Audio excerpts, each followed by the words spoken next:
Okay, I've launched Maya, and what I need to do right now is drop in my primitives. So I'm going to click OK here. This actually pops up every time you launch Maya with new features are highlighted here, and that's fine. I'll say OK. You'll see that I'm in my scene here, and I'm in modeling standard over on the workspace. I'm working in the modeling standard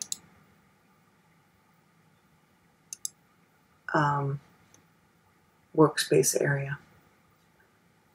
Next, I'm going to go ahead and go to Create. Now, there's a couple of ways to insert your polygons that we're going to require for this assignment. The first is to go to Create, go down to Polygon Primitives, and then select your items from this menu here. Another way is to go to Polymodeling on your shelf and insert most of the objects that you're going to be needing for this assignment. I would recommend using the Create Polygon Primitives because you can snap this little menu off by hitting this or clicking on this double line at the very top. That will make this a floating menu, and that way I can have my menu open when I start dropping this in. Now, first and foremost, I'm going to drop in a plane so that I can place my objects upon. I'm going to go ahead and hit R to increase the size or to scale this object. So I'm going to go ahead and click and drag on the very center yellow box here, and that'll maintain the integrity of the shape. So again, I'm just increasing that, and I'm increasing it pretty large. Clicking and dragging to increase that. Okay. Next, I'm going to drop in the other objects that I need, and I need a sphere. I'm going to hit W so that I can move that out of the way.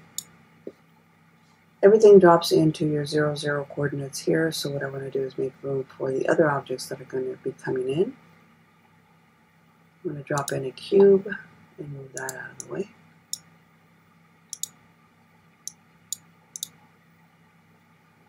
Okay. And finally, I'm going to drop in a pyramid. Now, another thing I wanted to point out here is that next to any of these primitives, you have a little box.